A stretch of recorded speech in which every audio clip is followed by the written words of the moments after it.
I have a view here of Steve Englishbey on the left and a D2 college player on the right.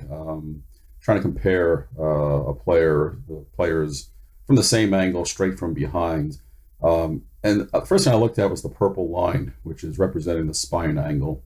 It's pretty important to be properly tilted over the plate. And when I drew these two lines, they're actually almost the same. Steve on the left is just a little bit more tilted over, probably about 1 degree more when I compare those two purple lines. But the player on the right basically does have pretty much the same spine angle as Steve. But when I look at the two, it just appears that Steve is kind of tilting over the plate more. So I wanted to look at this in a little more detail.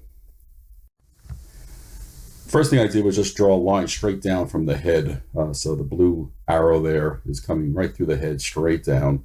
And you can see that with the left side, that the blue line is quite a bit to the left of the knees and the back foot toe.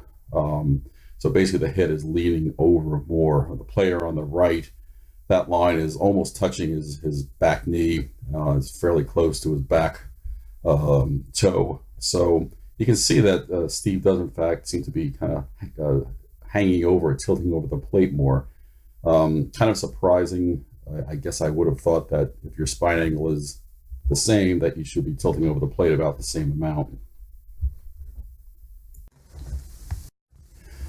So I started looking maybe a little more detail of the body geometries, and I drew like a kind of a crude skeleton lines over the bodies, and in red from starting at the foot through the knee, through the hip, and all the way up to the head. And in red, you can see Steve has a little bit more of an arched back. The spine is a little bit more curved. The player on the right in yellow is the spine is more straight. And then I said, well, okay, what's the difference? Why does Steve lean over the plate more? So I overlaid the two on top of each other. And so in this picture on the far left, the feet are in the same spot. And you can see that the yellow player, his knees are bent quite a bit. He's kind of squatting down more so than probably he should be. That's kind of pulling his head back a little bit. So even though right at the neck, the spine angle is the same, you can see the arch in Steve's back as compared to the other player. The resultant is that the head is in fact on the yellow player kind of closer to his feet, not angling over quite as much. Looking at the arms may be part of the story. With Steve, the knob of the bat is brought back to the right, closer to the spine. So the lead arm is close to the chest. The trailing elbow is pulled back quite a ways to the right of the spine. The player on the right, the bat is more forward. The lead arm is not so close to the chest. The trailing arm is just about at the spine, and the knob of the bat is quite a bit forward of the spine.